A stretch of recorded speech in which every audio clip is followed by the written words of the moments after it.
right, intro. Yeah. Today we will be looking at authoritarianism is inherently evil. That is a claim. I tend to agree with that, but maybe it's a subversion. Who knows? Anyway, for those who don't know, this is the Crucible. I don't. Fair enough. This is the Crucible. It's Andrew Wilson's channel, and I think he's talking with Counterpoints based off the preview I saw. I'm going to suffer because I don't like Counterpoints. He's a guy who God's claims authority is divine. that's true, but is it the authoritarian then at that point? Anyway, Counterpoints is someone who I think worked with Think Blue, or what was it, Act Progress or something like that, and he was like a token conservative for them, and he took their money, and it was Zoe Quinn's nonsense. And regardless, whenever he talks, I'm just kind of like, Destiny tier logic, and I don't like to listen to him. So we will start the video. Yeah. Sounds like a Reno to me. Rhino, yeah. Anyway, let's get going. Okay, so my point is that authoritarianism in and of itself, I view as a moral wrong. Well, so if you're saying, that's a claim that's too much, man. What's that? It's saying authoritarianism in and of itself is evil is silly. No. I tend to agree that authoritarianism is very often associated with evil. Most authoritarians are evil. But authoritarianism, if we're looking at it as a as a tool, you could have the benevolent despot, right? So yeah, it's kind of like if we had the ideal king, it would probably be fine. I guess like most debate things, we should define terms. Yeah, if we're talking about authoritarian regimes, I will say they tend to skew evil just because the consolidation of power usually leads to consolidation of corruption. Excuse me. But if you are talking like just sheerly as a system, it's not inherently evil. It's kind of like just any other tool. This one's just ripe for abuse, which I think is a much more fair claim. You can't say. Well, I think benevolent kings existed. Yeah, probably. But yeah, let's see. Please don't make me listen to Counterpoints too long. It's only 15-minute video. If you have a king, they're going to be evil. This is true. We probably know all the tyrants. Kind of like the nuclear power plant meltdowns. We know every single one by name. You got Chernobyl, you got 5 Mile, and you got Fukushima. And then with the tyrants, we kind of know most of them too. Most of the Roman emperors, Vlad the Impaler. Yeah, honestly, the reason they're famous in history is because they were tyrants. Yeah, we don't hear about like King Stephen the First, who did very little and probably just wanted to leave people alone and be king. I'm sure there's more neutrals than anything else. Probably a bell curve. Yeah, of course. Like Tito was better than Stalin.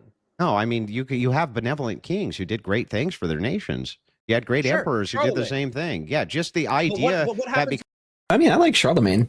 Like Charlemagne the Great. He did a pretty good job. But he was very decentralized with how he handled things. The Holy Roman Empire was kind of weird. King David comes to mind. Yeah. We're looking for strictly biblical examples for sure. Plenty of historical examples though as well. There's an argument you could make for like Suleiman. I think he actually secularized the Islamic regions, which was kind of interesting. But Biblical is historical though. It is. It's just harder to get a more full picture just because it's the oldest record we have. We don't know what like Samaria thought of Judea, for example. It's just too far back. Hard to say. I'm thinking more recent, like 1400s, high medieval, low medieval. Because we have more records on that. It was just better kept, and also not decimated by the Romans constantly. The Romans had already gone at that point. Recorded history is just not. It doesn't go far enough back to make King David like his entire reign from the outside and the inside. But yeah, Baldwin Ive was cool. Baldwin the Fourth. I mean, like I said, there's probably plenty of good rulers that had absolute power, but usually what's required is a submission to a higher authority, and then also the Leper King during the Crusades. Gotcha. Well, if we're talking about the kings during the Crusades, I mean, we had Richard the Lionheart was pretty good too. And I can't remember the French king, but he was also known as like one of the best warrior kings. A lot of the warrior kings are actually really good. because they're not conquerors necessarily. They're just kind of fighters. Vlad the Impaler is an interesting one because depending on who you ask, you get different answers. He's a folk hero to some and a monster to others. I would say anyone that successfully terrified the Ottomans was ooh. You know, maybe I disagree with absolute power corrupts absolutely. God isn't corrupt. I think within the hands of man is what the implication is.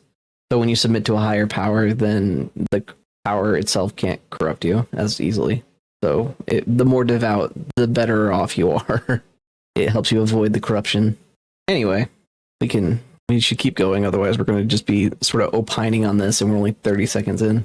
Yeah, Christian kings are key. Yeah, the more devout, typically the less corrupt. I think that's a fair note, because you look at the popes that were corrupt, usually not very devout. Because you're in there's authoritarianism, it's evil, is silly. What happens when the king dies? Well, usually there's some type of successorship, and this was something. And isn't history of monarchy and authoritarian societies effectively that even if you had a benevolent dictator or a benevolent king, there's oftentimes a piece of successor that fucks up the country? That's no different than democracy. Yep, that is no different than democracy. Oh man, you've got Calvin Coolidge followed by Herbert Hoover, and Coolidge was great. Hoover was an idiot. Ironically, Hoover was an engineer. Andrew pointed that out. Yeah. So Calvin Coolidge had the Roaring '20s. Herbert Hoover had the Great Depression. And then FDR tried to clean it up, botched it hard, and then democracy is two foxes and a hen voting on what to eat. Yep. Basically, the country has always been kind of all over the place. I think my favorite president is Calvin Coolidge, just because he didn't say much and didn't do much. Great president. Democracy is of the people, for the people, by the people, but the people are retarded. I would love to have that guy as an AI voice. That'd be so funny. Do you want me to play that clip? I'm going to look it up. I'm going to look that up real quick before we continue. You can cut out this part of me looking it up. Go for it, lol. Because democracy basically means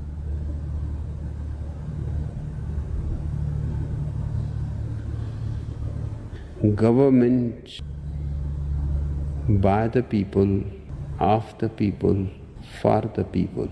But the people are retarded. Why is it recommending me a Tozy? Anyway, yeah. I love that clip. Anyway. Oh, what? All right. So, that's honestly, that's like the, for me, that's the problem, right? Is like a ahistorical anti-American statement. I just can't. It's not. I'm talking about democracy right now. You think that America was the first democracy? Or that's true. Athens, I think, was the first one that's recorded, and that collapsed hard. The Athenian collapse is one that usually goes completely under the radar, right? Am I the crazy one here? They talk about democracy being this sort of, I guess, king above all systems, but then you have the Roman Republic literally dissolving itself after electing an emperor. The historical anti-American statement was an ad hominem. Yeah, it was. It also doesn't track. Like, if you're going to make an ad hominem, make it accurate. Otherwise, it's like, you're just tossing insults out there for no reason. You're going to besmirch my character. It was also very historical. Yeah. I mean, America is what, a federated republic? Well, it started as that. People still wonder about the fall of the Holy Roman Empire. Charlemagne died, and the successors kind of struggled to keep it up. It really just kind of fractured. I don't think it fell. Not in the same way that the original Roman Empire did. It kind of just became Prussia, my understanding, and then Germany. I mean, we still got pasta. And schnitzel, yeah. Regardless, it doesn't really apply here. Charlemagne was a good emperor, I would say. He did a great job with what he did. Very decentralized empire building approach. Basically got everyone to work together, built Christendom, and then died. So, it was okay. Anywho. 50 years of our democratic republic is as bad as like Nero. Yeah, or Pol Pot, actually. Is it as bad as Pol Pot? I mean, it has been historically. Maybe not in America specifically, but in other democratic nations. I mean, you got to realize Hamas got elected. Let that one sink in. think that, like, for instance, when we went through and we killed off all the Plains Indians, when we did all of these things, which you would perceive as being these horrible, unjust evils, that because the transfer happened from one person to the next person, that was how that was able to happen. Just like these perceived evils you're talking about, intrinsically, systems of government themselves cannot really be evil. So Andrew making the argument basically that systems of governments are tools. I can agree with that. I think the underlying structure is more important than the actual structure.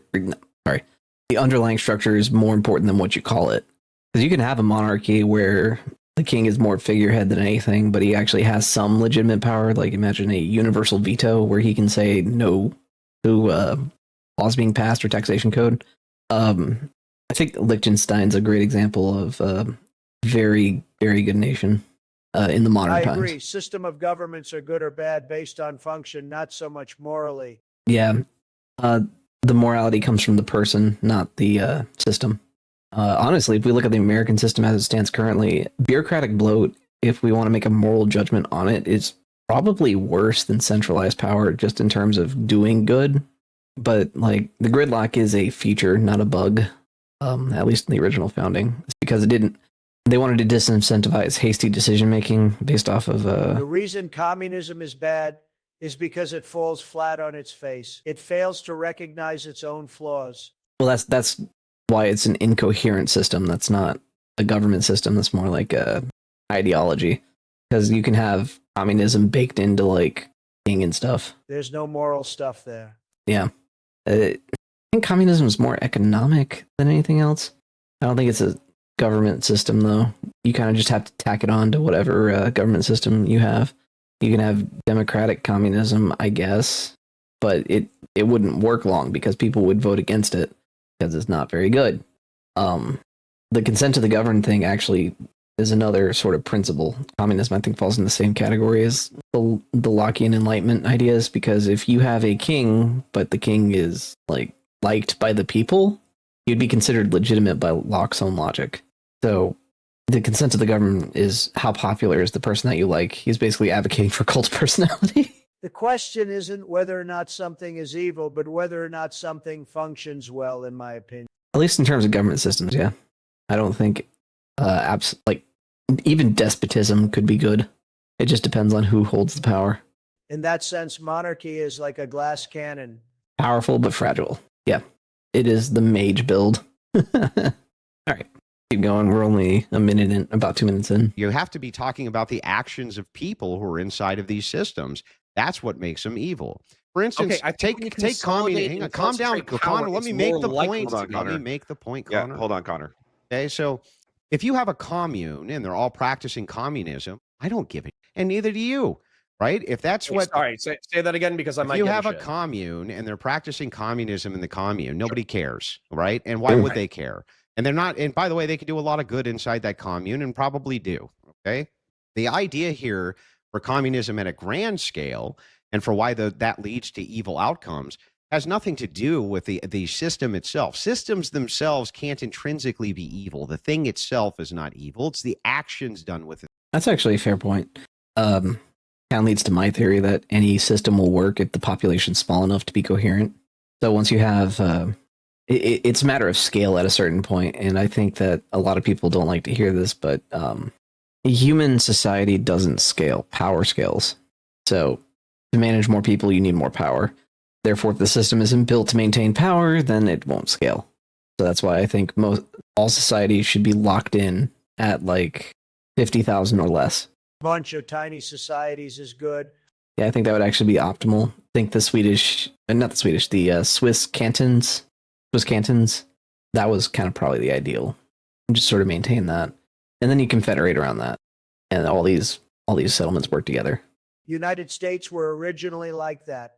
Yeah, it was a federated republic, and the laws of the federal government had a much harder time applying universally. It was more like just shared projects between the states would be handled by the federal government. So much better back then. But strong federalism versus confederalism. So confederation basically means every state would have been fully sovereign and no laws could apply across the states. I think that actually works out well. Also, everyone was Christian, so of course it was better. Different times. Yeah. When people got, I wish I had hand tracking, smarter in air quotes. It's like, oh yes, you can't be smart and a Christian. Well, Sir Isaac Newton would beg to differ, but all right. Anywho, yeah, I genuinely think any system of government will work if the society is small enough, because a small society is what drives high trust. So would Solomon. Yep, the wise. Then again, wisdom and intelligence are very different, and usually high wisdom is correlated with more religious thinking. It's really strange when you think about it. When you have high intelligence and low wisdom, you're like a Reddit mod. And if you have high wisdom and low intelligence, you can gain higher intelligence faster. It's why they're two separate stats. Intelligence is knowing Frankenstein was not the monster. Wisdom is knowing Frankenstein was the monster. Sit on that one. Like a gun. If you have a gun, the gun's not evil. The gun, it doesn't do anything evil or not evil. You do a thing which is evil or not evil with the gun. That's how that works. There's nothing intrinsic, though, that you can point to and say, well, authoritarianism is intrinsically evil based on what? Yeah, no, fair. I wanted to actually talk about the gun example, saying a gun is intrinsically evil because it's designed to kill people. I mean, that's what guns are supposed to do. Any weapon, that's the primary purpose, at least most times. In terms of, I guess there are some weapons that are designed to stun. But killing isn't intrinsically evil. No, I want to be careful with this one for YouTube's sake. But so if we look at it as a Self-defense, for example, hunting. Yeah, this one's gonna get knocked out of the algorithm pretty fast anyway. But Or capital punishment. yeah, if we're gonna dive into this, might as well dive into this. So yeah, if we're talking about just an action in and of itself, the context is what really determines the moral outcome. So if it's wanton and senseless, of course it would be evil. That's why I would say, whenever grounding morality for me, at least to explain it to someone who doesn't understand basic Christian ethics, I would say a universal bad is a random act of violence, random unprovoked act of violence. I would call that bad. Almost not even almost. I would say I can't think of a situation where that would be a good or even neutral. Like, I only see bad. Just random, completely random, unprovoked, senseless act of violence. That would always be bad to me. I don't think that there is a single situation where that would be good. The ability to bear arms is good, which is why it's considered a right, which comes from right and wrong. Yeah, but then people don't believe in absolutes, even though absolutes do exist in the world. I mean, only a Sith deals in absolutes, apparently. They're absolutely stupid. Yeah, but I guess back to my point, when you're talking about the absolute good versus absolute bad, I can give an absolute bad. Absolute good is a little bit more difficult. It's more like, it is actually kind of like the idea that you can more easily say what is not allowed versus what is allowed. Because context is a lot of things. But isolating evil, that's actually a lot easier. So, well, apparently people have issues even with that these days, lol. Yeah. You have leftists defending Muslims. Chickens for KFC, chickens for Chick-fil-A. And yeah, no, I get it. I get it for sure. But I mean, it is what it is. All right. Moving right along. Did you ever make such a claim? Can you think of any positive examples of fascism or authoritarian communism or jihadism? Oh man, of course he goes with like subsets and not the overarching. Like, oh man, that's cherry picking, man. Well, wait a second. Like positives? Yeah, I mean, you just said it's all ideologies are effectively tools. Yeah, it's not all ideologies, all systems of government. But I mean, that's what I took from Andrew's point of view. That what is Connor doing here? That all ideologies are tools. Well, I mean, I don't think Andrew said that. Am I crazy? All ideologies are tools. Yeah, I think he misspoke. Yeah, Andrew was saying all systems are tools, right? Probably meant governments. Yeah, because to say all ideologies are tools, that's very different. Or system. Yeah, all systems are tools, though. Like I think that's by definition, right? Definitionally, all systems are tools. I'm trying to think of a single system that isn't a tool to achieve something else. It's a means. not an ends. Yep, and some tools suck. Yeah, like communism. But they aren't evil. Like communism. Communism in and of itself isn't inherently evil. It's just a really bad tool for the job. They're just bad. I think bad in the sense of ineffective would be the word for it. Communism only scales under absolute power, but then again, any system scales under absolute power. So, you know, real question is, how do we minimize coercion? Communism does a very bad job at that. Bad as in not function. Right. And communism in and of itself doesn't preserve order. But, let's continue. How you implement the ideology. Yeah, it could be the case, for instance, let's hold take on. jihadism. I just want to restate my question in case people didn't hear it. Can you think of historically any positive examples of authoritarian communism, fascism, or jihadism? Yeah, for instance. Actually, the jihadism, that was, oh man, he left the door open with that one. So, jihad was used by Suleiman in the older days to exterminate Deus Vult. a extremist sect, and he basically named people who were the terrorists of their time kafar, and eliminated them. It was a brutal conflict, but these guys would make the terrorists of today look kind of weak, and so Suleiman ordered their execution by using jihad to take them out. It's an interesting thing to think about. Since the jihadis who were attacking the Russians, right, who put a jihad on Russia going into Afghanistan, from that proposition, it seems like they had the more moral proposition there. Wouldn't you agree? I wouldn't put them in as like a system of government. No, but I don't. Yeah, Connor. jihadists fighting Connor, backpedaling hard there. Oh, the backpedal, man. But yeah, no, he went for historical examples. It's not always been bad. Suleiman worked with the tools he had at the time. Wasn't a bad guy. You also have Saladin, who was actually a pretty good leader, despite being a warlord. I mean, technically, Jamestown was a commune. How did that work out, though? Oh, wait, no, I was thinking of Jonestown. Never mind. Whoops. Jamestown actually has a tragic ending, too, though, is my understanding. Oh, well. Communist is probably. So I mean, the thing is, no, Andrew, hold on. I don't want you to pretend that that's like a huge, like unnuanced W. Okay, pitting a jihad. What I asked you for a positive example of any of those ideologies. I just gave you one. Power. Positive example is comparative, isn't it? You have the Russians at the time, the Afghanis at the time. The Afghanis were in the more moral position. Defensive jihad. I mean, Morally positive. I mean, uh-oh. Maybe more jewelry. Okay. Well, the little man's staring at me. I'm back. Yeah? Are you cold?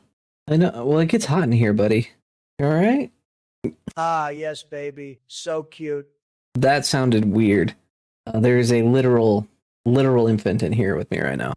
So if you hear baby noises, that's what it is. If he gets too loud, we'll cut it out. Yeah. The room should warm up pretty quick, though, because the heater really likes this room a lot. And the insulation is actually pretty decent in here.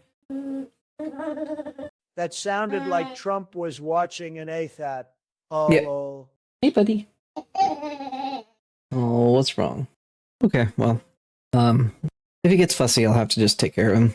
That's really how it's gonna go. Yeah? Yeah? And when Mama wakes up, she'll take over. Anywho, I think Connor was like in the middle of a massive backpedal, but it was a comparative claim. It's like, well, can you think of one where X thing has been positive? And then the context is within this comparative claim, yes. We'll see how he handles it. That was a spasm my model had, my goodness. Yeah, no. But you didn't say any example of them being in power. You said an example of good time in history was when one ideology was fighting the other ideology. yeah. So I'm giving you what I'm saying is that there can be within the system itself positive examples of how the system can be used for the good of whatever the people group is. And if that's the case, if you're talking about, yeah, hang on. If you're talking about authoritarianism, I can give you many, many examples of great kings who did wonderful things in Byzantine Empire, for instance, even Alexander the Great and what he did in the region that he conquered before he died. Like there's tons and tons of in fact, the longest lasting civilizations were authoritarian and the least longest lasting have been democracies and republics. They changed. It's actually very true. I'm pretty sure Sparta outlasted Athens, right? I'm trying to remember because my Greek history is not great. I would have to look that up.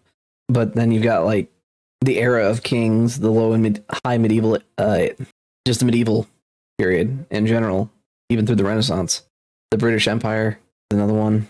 You have the shogunates in Japan. Yep. Sparta defeated the Athens in a war. Yeah, and Sparta had a king.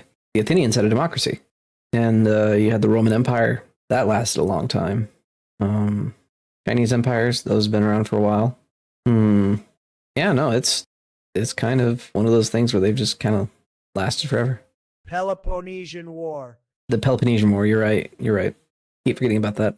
So, yeah, no, Andrew's right. He's just right here. The monarchies have significantly outlived pretty much all the democracies that came before. And the democracies that came after are the ones that have kind of struggled. So, yeah, a lot of democracies, I think, implode rather than explode. I think democracy is just too stressful. It puts a lot of pressure on the common man to be politically savvy.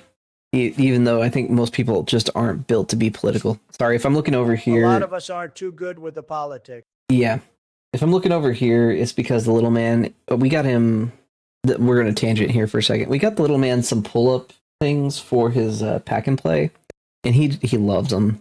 He tries to pull up and practice standing with it. It's so cute. So I'm just watching him for his safety because he tends to fall back and he might hit his head on something. Nope, he just flopped forward. Yeah, he's a silly little man. But yeah, no, I guess a little background info on me for anyone who's made it this far in the video. I am a dad, and I have a son. He is an infant, and so what you guys don't see is all the baby breaks we take to take care of him. He's a very cute baby. He's a married dad with a wife. Yes, I am very normie in that sense. So if you follow me on X, which I'm not sending my X to the editor to paste in here. So if you want to do that, that's fine. But it's like normie spicy, not like actually spicy. You'll see. I do a good permanently online impression, but I'm actually not spending that much time on social media. Maybe I can add it as a part of the QR code at the beginning of the videos. I really don't care to. I think that's one of those things, like, once people start coming in for the Kick streams, I'd much rather filter towards Kick than towards X. Like, I just don't care about my X profile. I throw things into the void and laugh. I look into the void and I laugh at it. Nietzsche would be very confused by me. Kierkegaard would laugh with me. Yay, existentialism. Anyway, I like Kierkegaard a lot better than Nietzsche, by the way. A lot better. But yeah, no. So if you catch me looking over, like, those things Instagram people use with links, like a tree of sorts. Linktree, is that what you're talking about? People gonna be disappointed if I don't have an OnlyFans in there. Whoa, Mama's awake. It should be an OnlyFans of just fans. Yeah, sorry. My wife sent me a text. Cut this out, by the way. There's got to be someone who actually has done that before. Just ceiling fans. Oh wow, some real stuff going down on the new executive order. Apparently, 2 options. Yeah, no, he's cracking down harder. Oh man. Based and red pilled. Yep. Hey, he's looking at me over the. Okay, we can come back now. He is looking at me over the. Yeah, good job, buddy. Standing up. He can learn to fall down gracefully. He just kind of plunks down on his butt. So if you hear a thump, he's probably fine. If you don't hear crying, he's fine. Yeah, he's just kind of looking at me. Aw. Hey, buddy. Okay, I should let her know I'm live right now. Sorry. Another quick side note. He likes looking at his data. Yeah. Kind of like you. He likes looking at dada. Oh, yay. Am doing things. Check your line. I did check it. By stroke of the pen, President Trump ends 30-year-long Rwanda-Congo wars. This is old. Well, no, it's actually new. Okay, so this is the official peace treaty. That's some breaking news. I'm gonna need to do research on that because there's a lot of background noise there. Oh, another yeah, I war. saw it. I saw that. Yep. Add it to the list of wars that have ended under Trump. Trump's ended like one a month at this point. Yeah, good work too. This TTS is cool. Yeah, let me see if I can add another one real quick before we continue. We're going over authoritarianism as inherently evil versus just a tool. Andrew's making a pretty compelling case. Sure, we'll do. This is fun too. Yeah, I like messing with the TTS. It is pretty fun. See if that worked. City sprinkles. Yay! It kind of works. They're putting poison in the water supply to make the freaking frogs gay. Now I sound sophisticated. Sounds like you're in an interview. Yeah. Aw. He's not getting picked up by the microphone, but he is talking to me. Yeah. Oh, Mama, can you come get the baby? He's getting a little fussy. He's frustrated because he's stuck standing. I'm gonna help him down. Democracy is of the people, for the people by the people, but the people are retarded. I hand him his raspberry teether. He immediately grabs his pacifier. Titty sprinkles, LOL. I've successfully derailed everything by saying titty sprinkles. Whoops. Okay, you might not have to get him. I think he's doing fine now. Okay. Boy, that derail was bad. Might want to go in there and just edit for brevity. Anyway, what were we talking about? I'm gonna play the video and just kind of see what the context is. Okay, well, I guess for anyone still in the video, allow me to explain what is happening here. I lose my train of thought a lot. I promise I'm not ADHD. It's because we cut the moments where I have to go check on the baby. And so in those moments, I'm gone for anywhere between like 5 to 30 minutes, sometimes even longer. And it's just because of the chaos of infants. So if you're wondering why I'm constantly losing my train of thought, that's why. Come see the stream if you want. You'll get to see the baby break overlay and stuff like that. Oh boy. Oh, okay. No, he's fine. All right. So let us continue. Oops. Nope. That's kick chat. There we go. Things are formed constantly. So it's like, yeah, I'm not so sure that when we have these interests, and yes, look up the longest civilizations are all authoritarian. That's not a joke. And by yeah, if we count monarchies and empire among them, then yeah, authoritarian tends to outlast democracy and stuff like that. the way, let's Yeah, but point you're this. also- hold let's on, point. you're- Hang on, you're hang on. I'm just extolling- going to point this All right, out. hold on, Like Connor. the Uh-huh. systems themselves, I would not say are inherently evil. I think propositions of evil you have to attribute to men. Men are the evil doers or not evil doers, not Wait, systems. So sorry. Jihadism being the exclusive advocacy for Islam to dominate a society and the willingness to use violence in order to affect that outcome. It Can you think of like a positive example? Yeah, of course. If they, for instance, perhaps they had a more oppressive people group or something like this, or they were being encroached on, and so they were able to bank on this, the idea of jihad, in order to protect their people group. From their perspective, Like Crusades? well, from their perspective, Wait, is he trying to say the Crusades were bad? I mean, because I defend the Crusades. yeah, it was a defensive war against encroachment with the Ottomans. Sounds like she's having trouble with the laptop. The battery is not good on that thing. Anyway, I think Leaflet said she would go over them someday. I don't know if she is yet. I'm not sure either. I don't think so. I think she went over the Knights Hospitaller and has stopped there. The old Crusader orders were actually pretty interesting. The Templar, the Hospitallars, or whatever. All Latin. I don't speak Latin. But yeah, no, I like those knightly orders. The Templars were especially my favorites. They were basically warrior monks. Pretty cool guys. The inspiration for modern day paladins. So if you are a Deus Vult paladin enjoyer, definitely. I think the 10th Crusades were bloodless. Probably. Oh no. And it was an excommunicated man trying to keep his word. Well, keeping your word is good. Integrity is good. Sorry, you guys probably can't hear what I'm hearing outside this room, but it is the little man getting frustrated, trying to stand up and talking to his mama. And I think he's trying to pull up, if I had to guess. He sounds frustrated, like he's trying to do something. Oh, now he just sounds happy. My goodness. All right, I'm going to get distracted by that pretty easy because I have to listen for distress. The Pope hated him, but because he was so successful, he was forced to recognize it as They're going to rule over for a long time. And then once a caliphate falls out of power, effectively like power abhors a vacuum. And so as a result, another caliphate comes in. But because especially concentrated power doesn't like to go down, there's a huge amount of violence between an authoritarian system changing hands with another authoritarian system. Can be. And you brought up Rome as an example where you were like, oh, well, authoritarian systems typically outlast. The longest empire in the world was Rome. Well, Rome was a republic initially. No, I don't think that was the longest empire.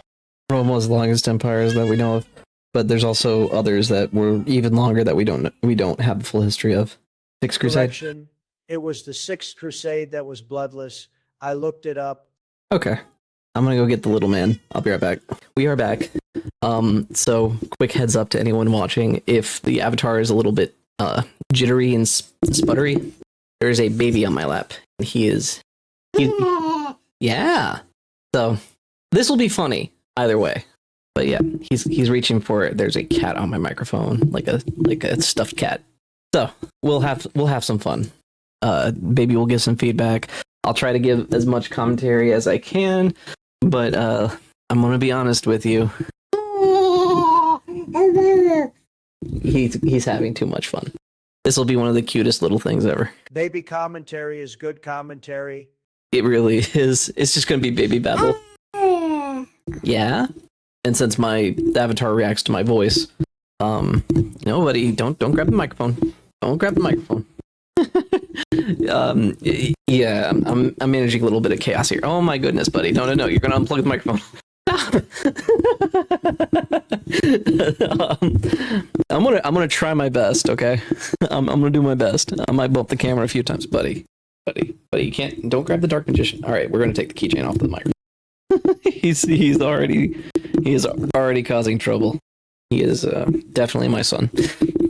Stirring the pot in ways and driving his mom nuts. Definitely my kid. All right. No. Oh, well, okay. You can hold dark magician. No. You, the choking hazard. Don't chew on that. I have samurai cat. I'm sacrificing the samurai cat to the baby. I'm sorry. He's got a little Bushido cat. Okay.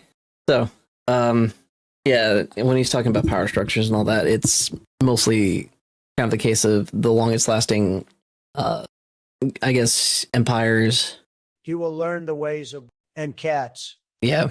So when we're talking about empire and all that, typically it's the more authoritarian ones that last the longest, and it's because of how power consolidation works and how power transfer can be maintained, even with succession conflicts and all that. The empire itself remains afterwards. Are we going to have to get him his own teether mic, lol? We might. What we might need to do is get him his own like little baby office chair and have him with his own little baby podcast setup, because he's watching us do this kind of thing all the time. We're hobbyists at best, but still it's really funny. He's a cute little man. Anyway, yeah, so the whole point of this is that they last longer, stability, order, all that. Cat. He'll be fine. Yeah, babies like to copy things. Yeah, we got him his own little keyboard and controller and everything. He loves Our them. niece used to pretend to read books. Makes sense. Anyway, yeah, I guess to hammer home the point, Andrew was talking about authoritarianism. Authoritarian regimes tend to be the longest lasting, just by nature of how they function. Succession conflicts are kind of just the side effect of it. So you have a king with 3 sons, each make a claim to the throne. When the king dies, he fails to name a successor. Succession conflict. That is just how it works. And even when they do name a successor, there's still succession conflicts because power plays and all that. It's just real politic. You're going to have conflict no matter what. Get him his own desk and setup of teether toy stuff, lol. That'd be funny. Also inbreeding. Yeah, unfortunately. Anyway. Empire. What's the longest? I think that the longest unchanging empire was the Byzantine Empire. I Causes think more that's the conflict case. Well, historically than we from- realize. Yeah, are you talking about succession conflict? Because you're right. The Byzantine Empire, the longest lasting? That might be Orthodox bias there. No, inbreeding. Oh yeah, because it lowers the collective IQ of people involved. Fun fact though, in monarchies where they had a queen instead of a king, they tended to start more wars. Queens started more wars than kings. Fun fact. Yay.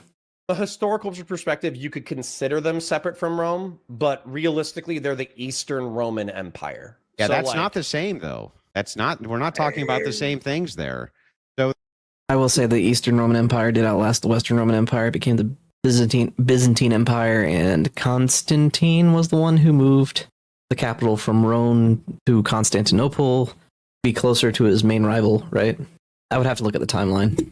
I like Constant. Yeah, he was not a terrible emperor. He was very pragmatic, though. I guess in political leaders, you actually want some pragmatism because they're more willing to work with you. the thing is they like, thought of themselves as Roman. They just but spoke you Greek. have to admit they were authoritarian. Is my point.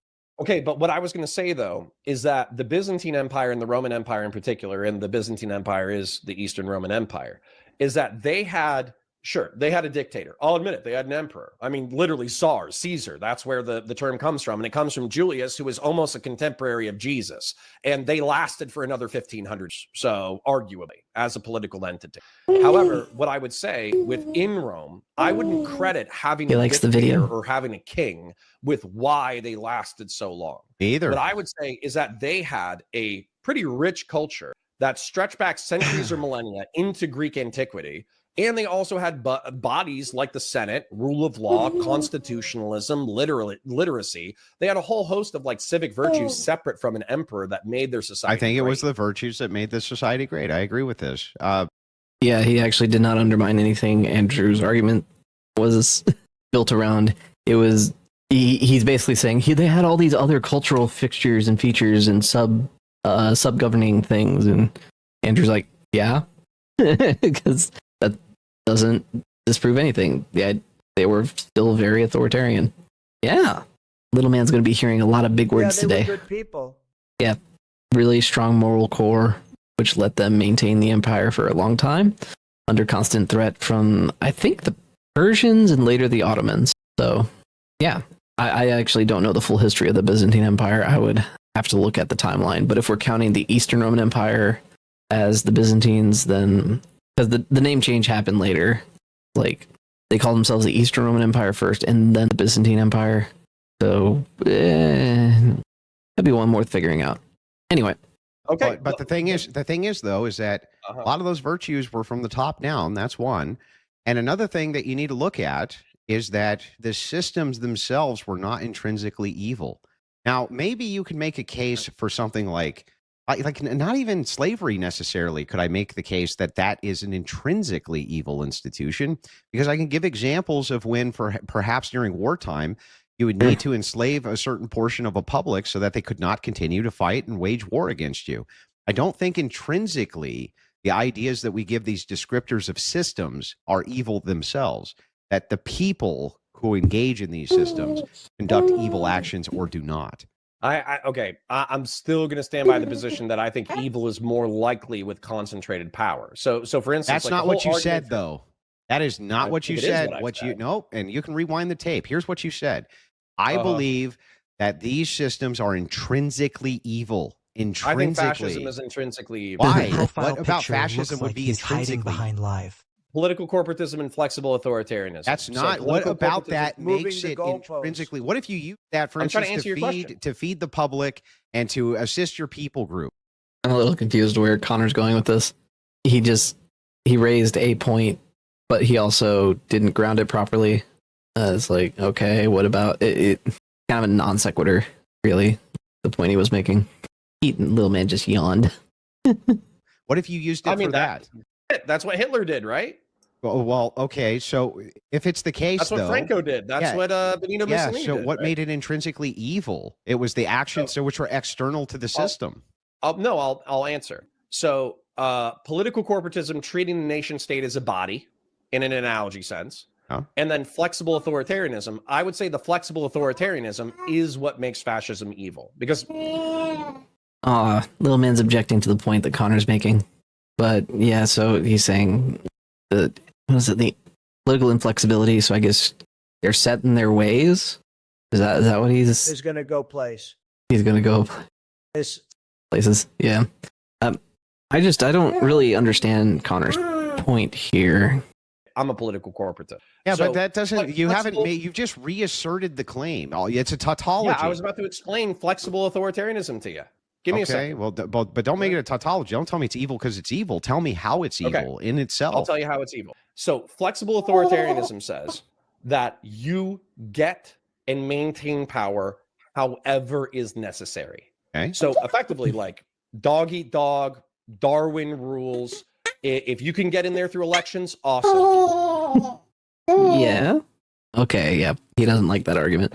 So he's saying he doesn't like political Darwinism. Is that it? Yeah. So social Darwinism is like the concept of survival of the fittest taken to a societal conclusion. Yeah. Base baby. He's saying he doesn't like that as the.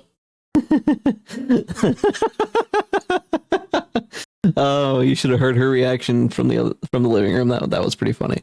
But so social Darwinism is basically the concept that survival of the fittest should be extended to the social order. Therefore, we should pull the weak. And he doesn't like that, which I guess that's fair.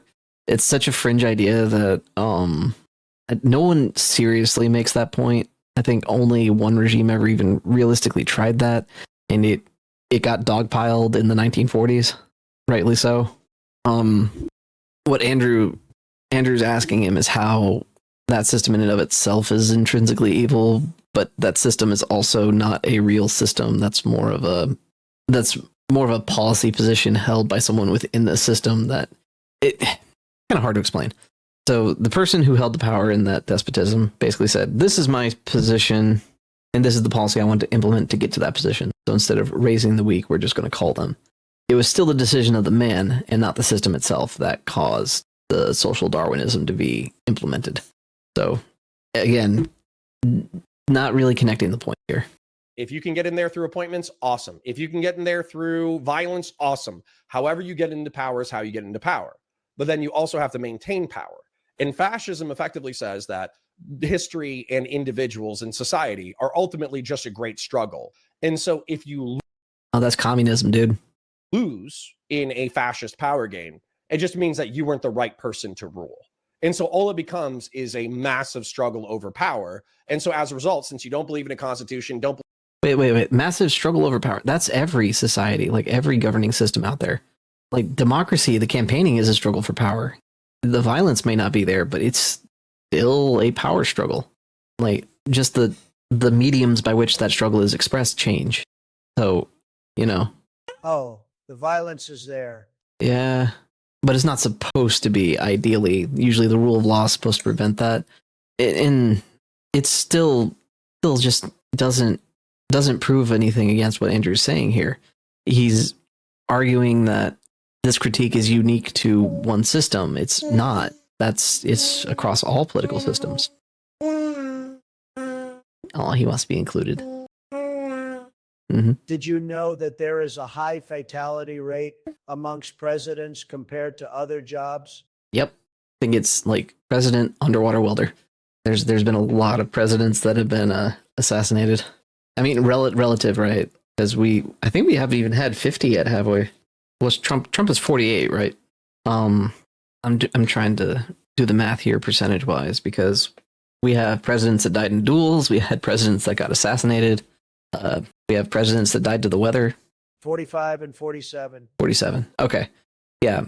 And if we take that number, we can probably do some rough calculations to find the percentage of presidents who have died in office, which I think it's relatively high compared to other occupations. Like bureaucrat in general usually doesn't have that high of a fatality rate. I think soldier by the numbers might be close. And that's not even talking about injury. Dead to the weather? Look up William Henry Harrison. The weather got him. Well, okay, the weather caused the disease that got him. Dude made one of the longest inaugural addresses, got sick and died. Like that. He was like, wow, he was such a windbag. The wind wanted to get him back. Make light of it because I don't know anything about him other than he made a speech, got sick and died.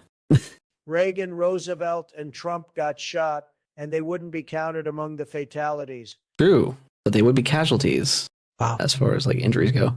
Anyway, let's continue. Let's continue. Believe in rule of law, don't truly believe in monarchy, don't truly believe in anything really. You just start worshiping power. Well, gee, because Connor, I feel like you're just describing societies right now. You're just describing every society. Yeah, I think I said that. I think I made Andrew's point already. I should really probably pre-watch these kinds of things. Which exists right now, which is it's a dog eat dog world, and everyone's got it. They're all going for power, and however they're going to get it, they're going to get it because that's just society, Connor. But liberalism, in the classical sense, in the American sense, says that we are going to make rules to the game. That's what Original says. liberalism didn't even have term limits for the president. What the are you talking about? He could have stayed there for. Dude, he could have stayed there his entire life. What do you mean? Wait, hold on. You think the Constitution weren't rules to the game? Well, the Constitution's a couple of pages, Connor. These rules, the rules there were really designed as a compromise so that states could govern themselves. You know, the whole idea here that you're talking about, Except for the supremacy clause in the late 19th century that said that you had to follow not the original. Yep. The rules were actually description. Yeah, it was basically a treaty signed by all the states saying we agree to operate under this specific set, but we also reserve the right to leave if we're unhappy. The original purpose of the Constitution was really more of a very rough confederation of states that agreed to work together for the common defense more than anything else. Buddy? The Constitution was just talking about what was good and should be protected. Yeah, and kind of served as the guiding principle, which most states. Yeah, no, the Bill of Rights was more of a way to enshrine. Yeah. I just let the baby talk through the model for a second. Which is descriptive because morals are objective. Yeah. Yeah. Yeah. Okay. The little man was talking to me.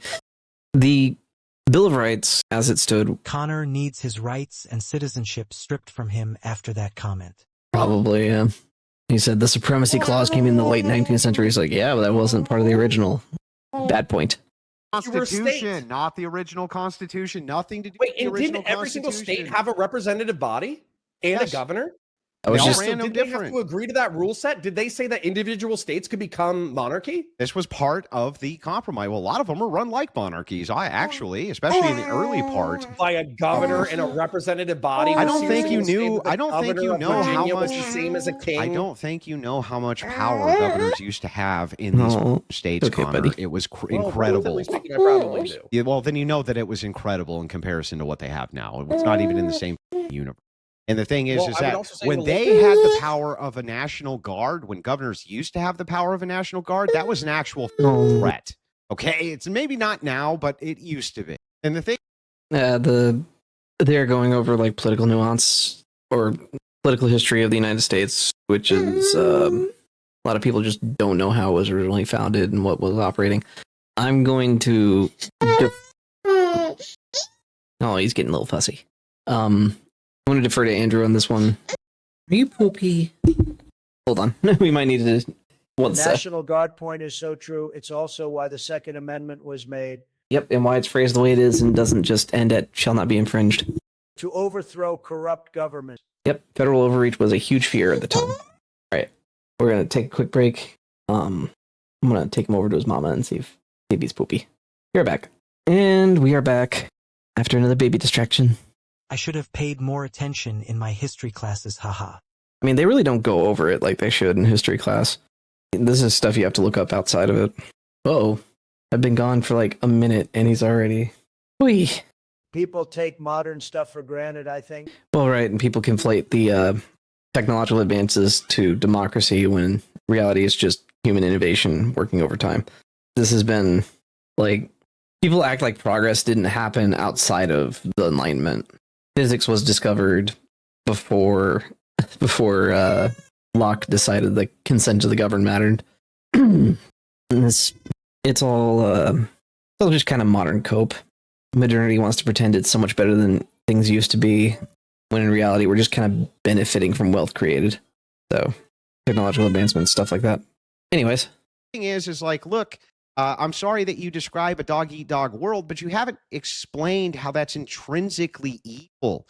Even if everybody's all vying for power and they all want it because they all think that they deserve it, and then the ones who deserve it get it, that in and of itself is not an intrinsic evil. You'd have to explain how the system intrinsically is evil. I would just argue easily that the morality base of the people group who have power are what make a system evil or not evil. That's true. I'll get back to this in a second. I'm gonna go help the wife. All right, we're back, and Connor just basically made a really stupid point, if I remember correctly. Preschool babies that can barely walk around or talk sometimes bump into me. Ha ha. Yeah, those are toddlers. They're going to toddle around and do toddle things. Anyway, what was Connor saying? I don't even remember. Something about. Now, you can argue that there's some systems which maybe would turn. Oh, right. How all of society has been a constant power struggle. Yeah, no, that's just observable fact. Out more evil people. I think that's a good argument, and I can get behind that argument. But I can't get behind the argument that a system itself, which is just a social construction of our brain, is inherently evil. That's absurd. Okay, hold on. Okay. Then we might be using evil differently. So using evil, let me define it, I suppose, as like bad thing. Propensity for intentional harm. Yeah, but you see how that's tautological? Because you just say that bad is well, because then you're just saying. Okay, he's used that word so many times. I'm going to pull up the definition for that real quick. Tautological. Involving tautology, having the same significance. I can argue that the people who make the systems are evil, but I don't think the system themselves are evil. Yeah, tautological just means he's basically repeating himself. I guess it's like close to a circular argument, but not quite. Anyway, in literary criticism, in literary criticism and rhetoric, tautology is a statement that repeats an idea using near synonymous. It's a rephrasing. It's basically without reason. Well, no, it's a rephrase. It's just a rephrase of the same thing. So he's locked into his idea without really explaining it. That's. I get what Andrew's saying here. It's also really annoying to deal with when people do it like that, because it's like, yeah, you're not listening to me. My point is this. Well, why is your point this? Because it's this. Why is it X? Because it is Y.